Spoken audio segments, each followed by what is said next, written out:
Une maison avec un balcon à l'étage, est-ce une bonne idée ou pas du tout? Alors, la question n'est pas simple à répondre et notamment pour les maisons individuelles avec jardin. Parfois, la question se pose, est-ce que ce balcon à l'étage, est-ce qu'il va réellement être utilisé? Alors, évidemment, il y a différents cas de figure pour lesquels, du coup, le balcon peut être très intéressant. On va en parler dans cette vidéo et parmi les cas de figure qu'on va discuter, eh bien, il y a le terrain en pente avec vue ou le balcon à étage, il peut optimiser du coup la perception qu'on a de cette vue. On a aussi la cohabitation d'ado avec sa famille, donc ou du coup avoir deux extérieurs relativement indépendants, ça peut aider aussi. Et puis on a les différents types de balcons selon leur lien et avec la pièce avec laquelle ils ont justement un lien direct à l'étage. On en parle dans la vidéo. Regardez aussi jusqu'à la fin pour voir les visualisations 3D qui illustrent les propos.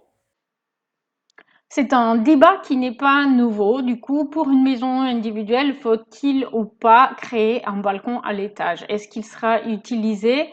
Parce que il est vrai qu'en fait, quand on a un jardin, on a une terrasse qui est de plein pied avec le jardin, eh ben, est-ce que quelqu'un va utiliser le balcon à l'étage? C'est une bonne question et on en parle du coup des pour et des contre du coup de créer un balcon pour une maison individuelle à étage. Alors déjà, de quel côté sera ce balcon? Est-ce qu'il va être côté jardin ou côté rue, côté entrée de la maison?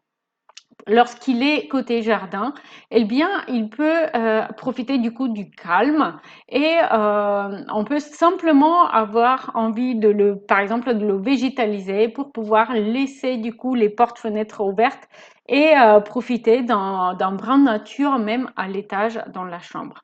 D'un autre côté, lorsque le balcon il est côté entrée, il va avoir d'autres usages. Par exemple, parfois on peut l'utiliser pour jeter un coup d'œil, pour voir qui a sonné à la porte où en sont les enfants qu'on vient d'appeler pour rentrer manger, est-ce qu'ils arrivent ou pas. Enfin voilà, ce sont des exemples un peu comme ça. Ensuite, l'autre question, pour décider est-ce que ce balcon à l'étage de la maison individuelle va être utilisé ou pas, c'est savoir avec quelle pièce le balcon va-t-il communiquer directement. Alors les grandes possibilités, ce sont le dégagement, un bureau ou une chambre. Et donc pour chacune de ces utilisations, on va avoir des avantages et des inconvénients et parfois on va avoir plus tendance à l'utiliser que d'autres.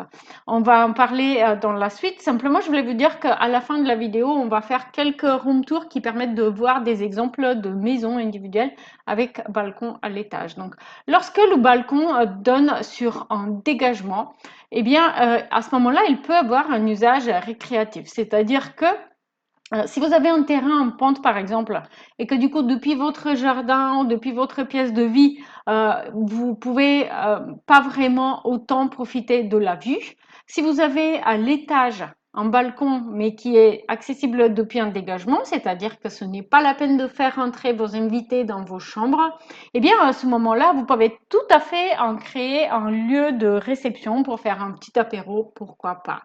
D'un autre côté, si votre balcon est accessible depuis votre bureau, chambre d'amis, à ce moment-là, il devient une extension de votre lieu de travail.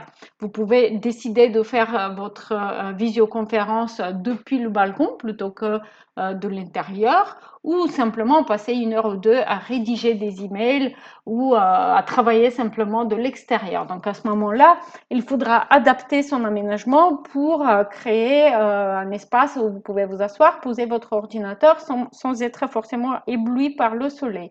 Ça peut être aussi un espace pour faire une pause sans forcément aller jusqu'en bas dans le jardin où il peut y avoir par exemple vos enfants qui du coup vont vous distraire et du coup votre pause va devenir un peu trop longue, un peu trop longue par rapport à ce que vous aviez prévu au départ par exemple. Alors, un balcon accessible depuis une chambre à coucher. À ce moment-là, c'est souvent en fait une extension de votre lieu de repos. Donc ça va être un lieu de lecture, de méditation, Parfois, on peut avoir envie justement aussi de boire un café sur son balcon accessible depuis la chambre après la sieste le dimanche midi pour pouvoir justement être un peu tout seul, réfléchir. Donc voici quelques usages qui peuvent être utiles pour un balcon qui se situe à l'étage d'une chambre, mais dans la pratique, il faut quand même avouer que lorsqu'on a un jardin qui est bien aménagé, eh bien, on va, quand on est tous ensemble, quand on est en famille, quand on a des invités, le plus souvent, on va quand même privilégier cet espace qui va être plus proche aussi de la cuisine. Donc, on va plus facilement pouvoir sortir des boissons et, euh, et des choses à grignoter ou un repas. Donc, le balcon, il reste un espace secondaire. À vous de décider si vous en voulez ou pas. Eh bien, ce balcon, il a aussi la fonction de simplement couvrir la terrasse, ce qui permet du coup de profiter de la terrasse lorsqu'il y a une petite pluie.